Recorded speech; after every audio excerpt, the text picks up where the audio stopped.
Eagle Tech Genius is a show for those who want to hear the latest tech news and reviews and find out what tools can help your business. Join Peter and Belinda as they bring you technology tips, tricks and tools helping save you time, effort and money so you can focus on your business. Broadcast live from 6 p.m. every Thursday, this is Eagle Tech Genius on eaglewavesradio.com.au. Welcome to Eagle Tech Genius. You are listening to Eagle Waves Radio. My name is Peter Moriarty from IT Genius. And I'm Belinda Luby. We will be back shortly to speak to Scott Donnell about online strategy. Don't go anywhere. You're listening to Eagle Tech Genius. Eagle Waves Radio. Eagle Waves Radio, the voice of small business. You're listening to Eagle Tech Genius on eaglewavesradio.com.au.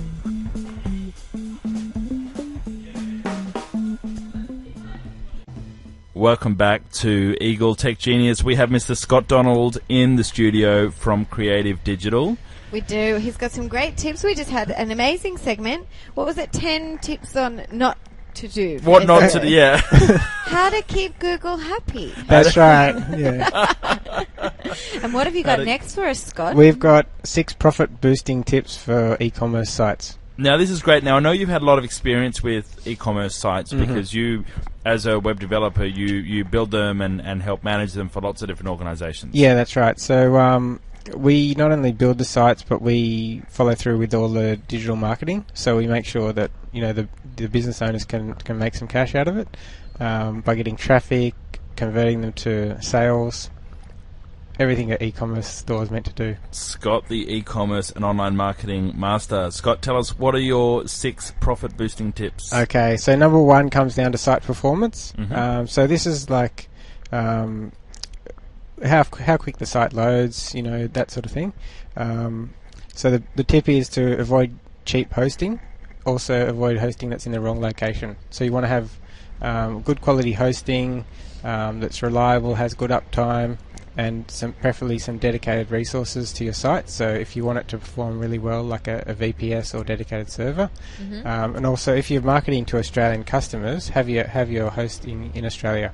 Who's a good host for Australian websites? Because I've heard a lot of flack about a certain host lately, who I've had a run-in with, who 2 friends have had a run-in with. We might not mention that. No, I'm not going to. Ideally, I would have backed them straight up if I was going to. That's no, right, yeah. But so I'm just wondering for myself, actually, and for my dear 2 friends who had the same run-in, who is a good host? Yeah, there's a couple of good.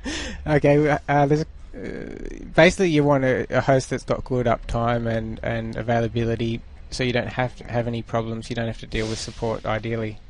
Such as a 2-month wait for a response? Exactly, yeah. So there's definitely certain ones to avoid. You can find them on forums and things, discussions online. You'll see who to watch out for. You can always, if you're considering a host, Google them first.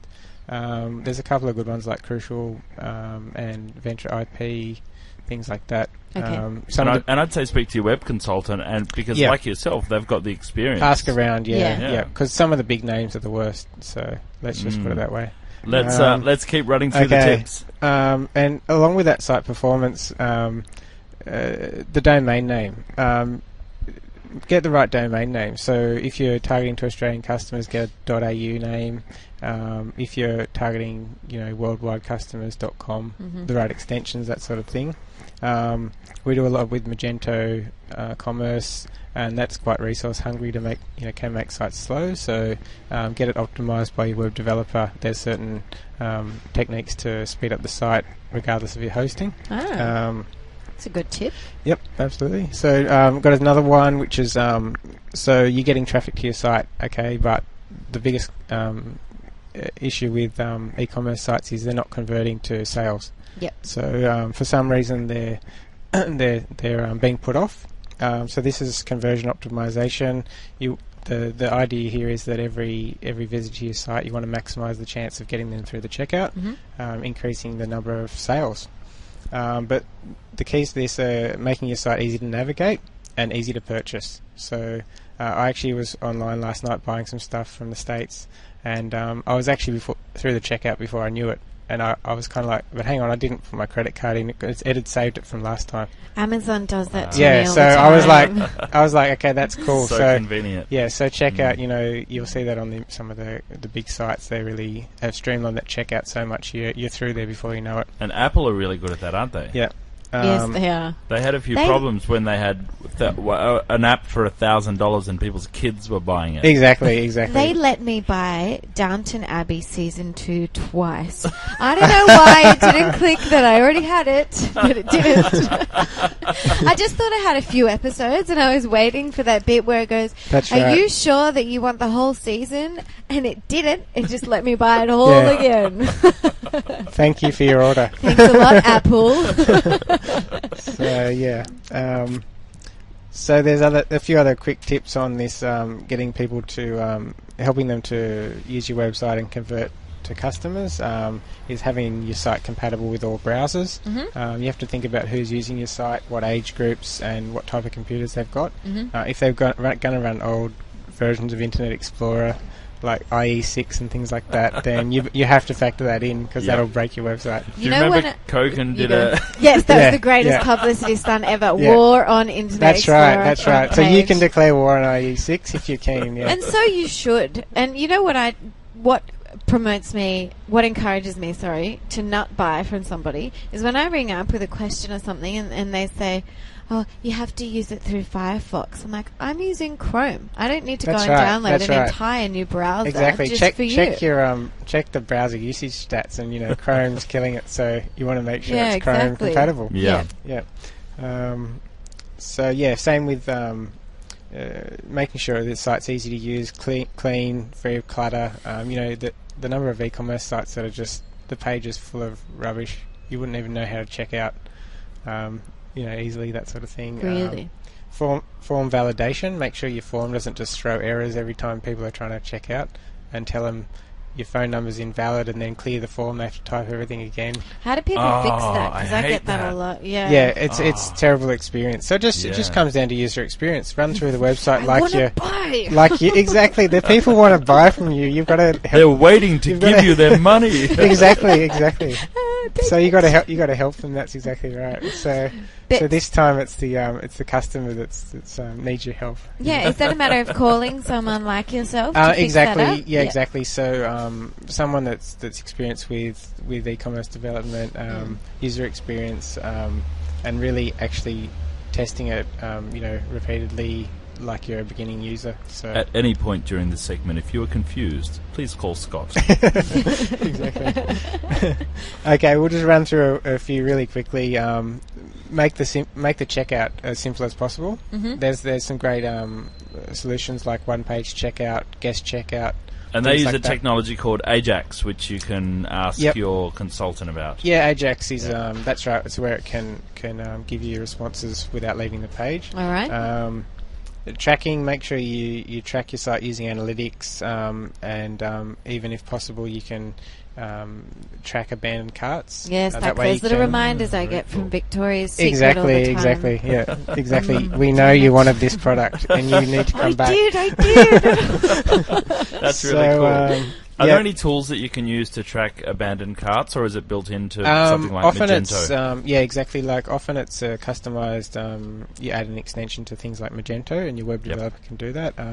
There are a couple of third-party things. If you Google around, there are a few I think that integrate with different sites. And can you make it send out a reminder email? Exactly. Yeah, that's what they're set up for. Right. Yeah. And quick couple more is increasing confidence for the buyers. So if they feel like there's guarantees and you're really on their side with like things like free shipping, the best price, that sort of thing, they're much more likely to go through with the purchase and stop shopping around to the other 20 sites they're browsing. Testimonials and make them feel really comfortable. Exactly. A lot of details on the product, specifications, because they're not in the store. They need to be confident what they're getting. The last one is mobile responsive design for mobile devices. Oh, yeah. Victoria's Secret also do that well. Yeah, exactly. So head over to Victoria's Secret and check it out. But basically, yeah, especially if you're targeting younger markets or people that are likely to shop on the go. I was on the bus coming in here tonight, and the woman next to me was shopping online, credit card in hand. Wow. So that's mobile commerce. She was mobile, the site's mobile, it's all mobile. There you go. So that's what it's like these days, and she might have browsed a couple of sites, but she's not going to go through a desktop version while she's on the bus. Exactly. We may be time poor, but we'll never stop shopping. Exactly. We'll just go mobile. That's it. Speaking about being time poor, it is just about time. Well, it is time to wrap up the show now. Good segue. Scott, thanks so much for joining us. I'm just so impressed with the value of the content that you've shared. Me too. Just so appreciative to have you here. My pleasure. Thank you. If you would like to connect with Scott, his company is Creative Digital, and that's creativ.com.au, so creative without the E. Or if you'd like to catch up with Scott on Twitter, you can, and his Twitter handle is @SydneyDesign. We'll see you next week. We will see you next week. That's all. You can follow on radio, eaglewavesradio.com.au or #RadioEW. Catch us on the podcast. We'll see you next week. You've been listening to another Eagle Waves radio podcast. You can find more great podcasts, blog posts and information at our website, www.eaglewavesradio.com.au. We broadcast live 5 times a week from Vivo Cafe in Sydney CBD. If you're in the area, why not stop by and check us out?